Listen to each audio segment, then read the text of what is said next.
Sylvester Stallone, Jason Statham, Dolph Lundgren ve Megan Fox, can sıkıntısı ve demodeliğin yanı sıra en tehlikeli düşmanlarıyla yüzleşiyor. 80'lerin aksiyon filmi maçoluğunun yapı sökümünden çok, sinemanın geçmiş gösterişli dönemini içtenlikle kucaklayan Cehennem Melekleri serisi, 13 yıllık varoluşu boyunca kalite açısından büyük farklılıklar gösterdi. İlk gezide iş halledildi ancak devamı olan Cehennem Melekleri 2'nin arkasındaki film yapımcıları bu görevi gerçekten anladılar. Hatta intikam peşinde koşan topluluk, son derece zayıf girişleri Cehennem Melekleri 3'ün bir kopyası vizyona girmeden bir ay önce internete sızdırıldığında ve film yine de para kazandığında gişede korsanlığa karşı şaşırtıcı bir zafer kazandı. 9 yıl sonra seri geri döndü ve 4. filmi Expendables ile tamamen yoldan çıktı. Kırsaçlı, yontulmuş aksiyon kahramanlarından oluşan ekip, Terry Crews ve Jet Li hariç, başka bir gizli operasyon için yeniden bir araya gelir ve yol boyunca birkaç yeni üye alır, ancak yapımcılar herhangi bir kaygısız eğlence, nostalji veya yaratıcılık duygusu eklemeyi unuturlar. Bu, boşa harcanan fırsatların ve kafa karıştırıcı yaratıcı seçimlerin çıldırtıcı bir karışımı.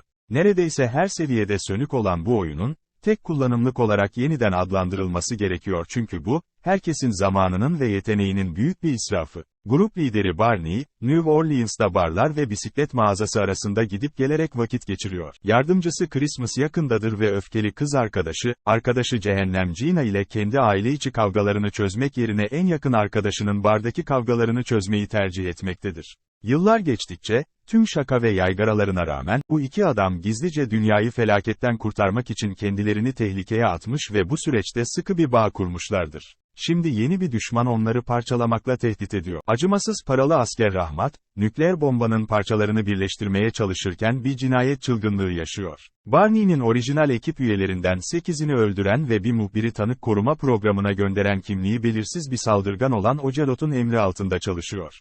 CIA, davası, Marsh'ın bu suçluları yakalamak için ekibin yardımına ihtiyacı var. Barney mevcut arkadaşları Gunnar ve Toll Road'u yeniden bir araya getirirken Marsh, Easy Day ve eski cehennemlik Galgo'nun oğlu Galan'ı, Jacob Scipio, bilerek sinir bozucu bir Antonio Banderas taklidi yapıyor, ekler. Ancak görev kaçınılmaz olarak ters gittiğinde cehennem melekleri sarmal bir döngüye girer ve hem onları hem de tüm insanlığı riske atar. Yönetmen Scott Waugh ve senaristler Kurt Wimmer, Todd Daggerath ve Max Adams, Wimmer, Daggerath ve Spencer Cohen'in bir hikayesinden çalışıyorlar. Bu karakterleri çok az anlıyor veya hiç anlamıyor ya da genel olarak türle ilgilenme arzusu göstermiyorlar. Hepsi bu seriyi özel kılan şeyin ne olduğunu kavramakta başarısız oluyor. Sevgili kahramanlarımızın kendi miraslarıyla oynamalarını, mantığa ve bazen yer çekimine gülünç derecede abartılı bir şekilde meydan okurken, patentli sloganlarını ve koreografilerini sunmalarını görmek. Bu bölümün anlatımı herhangi bir gerçek sürpriz, gerilim veya heyecan olmadan yapmacık ve tahmin edilebilir.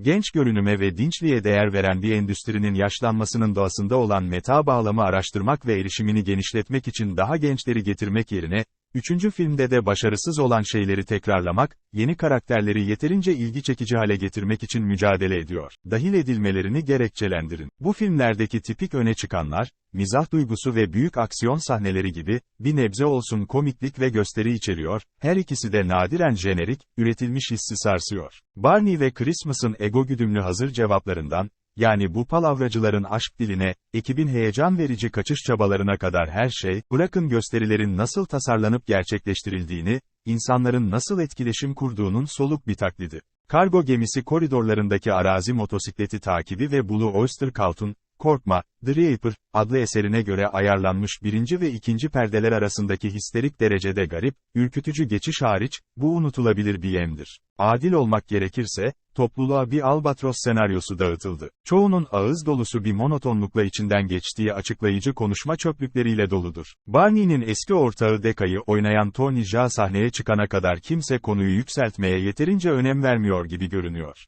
Yardımcı karakterine duygusal bir rezonans katıyor, nankör rolüne derinlik ve boyut katıyor. Ayrıca ikili, gemideki kötü adamlarla mücadele ederken Statham'a iyi bir fikir tartışması partneri de bırakır. Grubun yeni üyesi Leş'i canlandıran Levi Tran, kendine has unutulmaz bir film anı yaratan, etkileyici bir varlık. Yine de tüm diğerlerinin patinaları titrek kamera çalışmaları, kötü çerçeveleme, kötü kurgu ve temel dövüş koreografisi nedeniyle soluklaşıyor, örneğin Fox'un imza hareketi, erkeklerin kafalarını bacaklarının arasına kilitlemesi eski bir haber. Yalnızca çok sayıda devam filmi için değil, Aynı zamanda yan ürünler içinde sınırsız potansiyele sahip olan bir mülk için, tamamı kadınlardan oluşan cehennem melekleri hakkında kısaca tartışıldı, bu kadar yaratıcı bir iflasla karşı karşıya olduğunu görmek cesaret kırıcı. Bu, gelecekte yenilikçi yönetmenler ve senaristlerin doğru evliliğinin bu sallanan cesedi canlandıramayacağı ve onu eski ihtişamına döndüremeyeceği anlamına gelmiyor. Ne yazık ki, bu mucizevi işçileri işe almak, herhangi bir cehennemin karşılaştığı herhangi bir görevden daha zor görünüyor.